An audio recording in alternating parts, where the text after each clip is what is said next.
Ce matin, on prépare un convoi de ravitaillement logistique à destination de la FOB Tora et de la COP 46.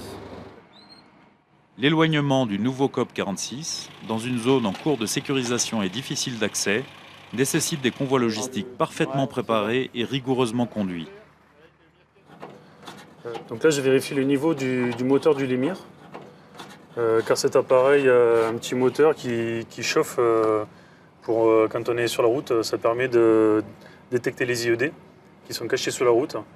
Quand le convoi est sur la route, on est à peu près 500-600 mètres du convoi en avance. Tous les imprévus sont envisagés et intégrés dans la prise en compte de la mission.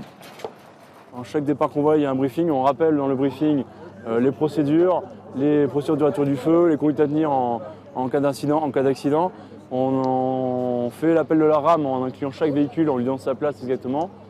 Et après, on s'occupe des véhicules insérés et des personnels insérés pour les placer dans les VAB. Voilà. À la fin du briefing, il y aura un contrôle radio. Une fois que le contrôle radio est OK et que tout le monde a répondu, le départ peut commencer. Sierra Unité, Sierra 2, contrôle radio, parlez.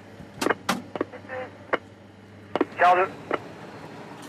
À quelques semaines de sa relève, ce sont près de 360 000 km que la Task Force Vulcain a parcouru sur les pistes afghanes, soit environ 20 000 tonnes de fret acheminées en plus de 500 convois.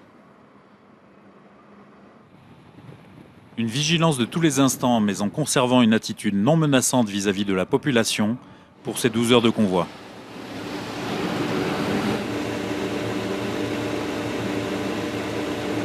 Nous avons reçu des Baston Walls, qui sont des moyens de créer les remparts qui vont constituer l'architecture de la COP. Donc ces convois logistiques sont, au fur et à mesure des jours, une bouffée d'oxygène qui est donnée à la COP. Une bouffée d'oxygène apportée par ce cordon ombilical tissé par les hommes et les femmes de la logistique.